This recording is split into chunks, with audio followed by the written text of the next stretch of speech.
Bienvenidos chicos a la clase para cuarto año. Estamos estudiando justamente el periodo de Rosas, los dos gobiernos de Rosas justamente, y yo les pedí la semana pasada que ustedes vieran un par de videos para hacer unas líneas de tiempo, para poder reconocer, ¿sí?, los momentos como más importantes o los que se resaltaban justamente de estos dos gobiernos de Rosas. Tenemos que entender que estos gobiernos ocurren en un periodo que denominamos enfrentamientos entre unitarios y federales, que lo veníamos ya estudiando desde el año pasado, con lo que tenía que ver las crisis de gobernaciones de los años 20, de 1820, con las caídas del poder central, con las autonomías de las provincias, bueno, diferentes elementos que fueron conformando que diferentes provincias tuvieron diferentes ideas en la manera de organizarse. Entonces acá vamos a tener un personaje muy controversial, que es el personaje de Rosa, que representa ya supuestamente una facción federal, pero que va a ir armando un conjunto de enemigos, lo que él va a considerar justamente los enemigos, para construir esta futura nación. Entonces tenemos en la clase de hoy, para presentar lo que tenga que ver con lo que ocurre a partir del 30, ¿sí?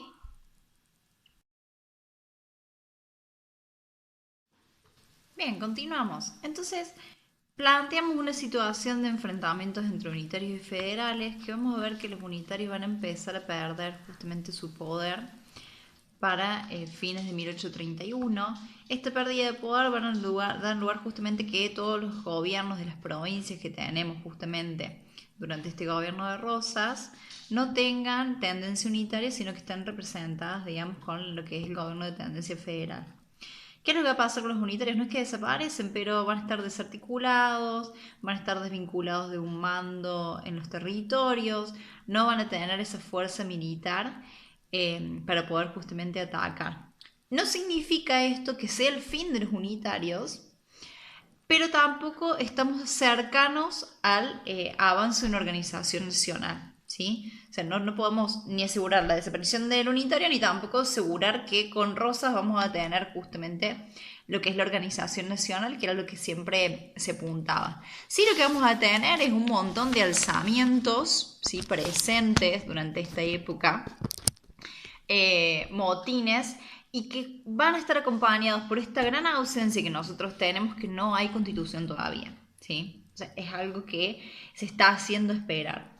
¿Qué es lo que hace Rosas de su gobernación? Lo que va a intentar es tener este talento prácticamente para mostrar públicamente, constantemente, que hay un enemigo, y acompaña casi siempre todo lo que sea en exposiciones de su presentación, de su figura pública, o en documentos que él escribe, que manda para cualquier tipo de situación, apunta justamente y acompaña con la frase: viva la federación, mueran los unitarios, ¿sí? Entonces acá se puede mostrar justamente cómo siempre está intentando Rosas demostrar quién es el enemigo o a quién habría que atacar justamente. Y también lo va a ir relacionando el unitario con ciertos elementos que tienen que ver con salvajismo, alguien desnaturalizado, ¿sí? Intentar mostrar justamente que los que tienen el poder van a ser los federales.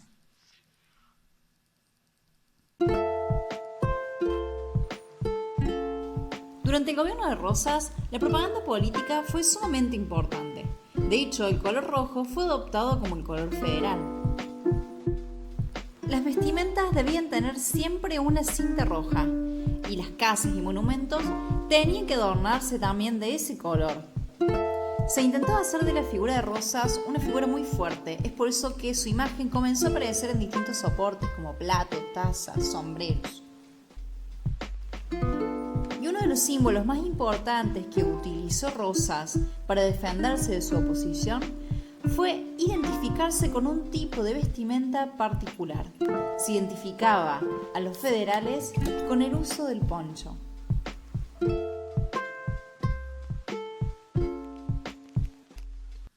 Entonces ya vimos estos elementos que forman parte de la propaganda política de Rosas, y también quiero acompañar estos elementos con los grupos opositores que se empezaron a conformar, justamente, que los vamos a denominar antirrosistas. Estos grupos que lo que van a intentar hacer es demostrar, digamos, su negatividad contra Rosas, no van a ser necesariamente los unitarios, sino que también vamos a encontrar en ese grupo lo que es Generación del 37, federales porteños moderados, esto quiere decir personas, digamos, que estaban dentro de la ciudad de Buenos Aires, que eran federales, pero que no acompañan a las ideas de Rosas, y estancieros del sur de Buenos Aires. La idea de ahora es poder desarrollar la generación del 37.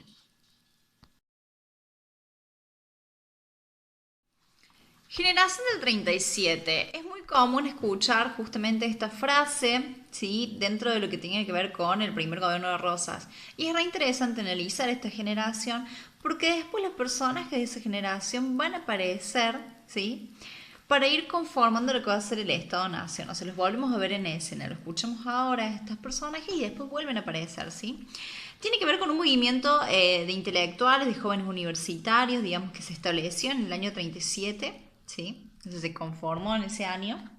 En Buenos Aires, en lo que era un salón literario, ¿sí? ¿Qué hacían acá? Se reunían personas estudiosas, que lo que generaban eran discusiones en torno a teorías, en torno a formas de gobierno, en torno a políticas de otros lugares, sobre todo se guiaba mucho por lo que eran las políticas europeas, ¿sí? Esto que tiene que ver con pensar siempre que desde Europa se da una revolución, que es la Revolución Francesa, y eso cómo nos va afectando después a nosotros acá como colonia en un principio y después como independientes.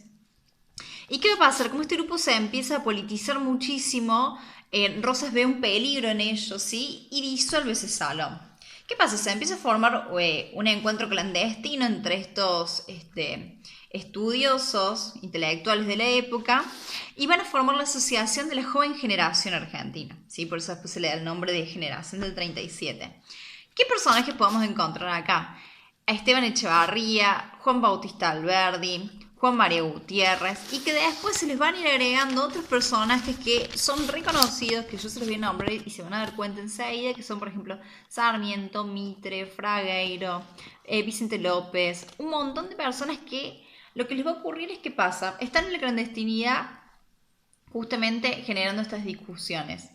Y ellos no van a estar apuntando justamente a estar entre los unitarios federales, sino que van a intentar superar esa brecha. Eso es lo que se intentaba buscar. Incluso es una generación que apunta a aquellos valores que surgieron con la revolución de 1810, ¿no? Intentar recuperar un poco esa cuestión que era antecesores a ellos, ¿no? Y como va a generar oposición al gobierno de Rosas, van a verse obligados esta generación a exiliarse, ¿sí? Los lugares de exilio van a ser Chile, Bolivia, Montevideo, ¿sí? Lugares cercanos, para poder justamente evitar la persecución de Rosas. Chicos, espero que el video les haya servido.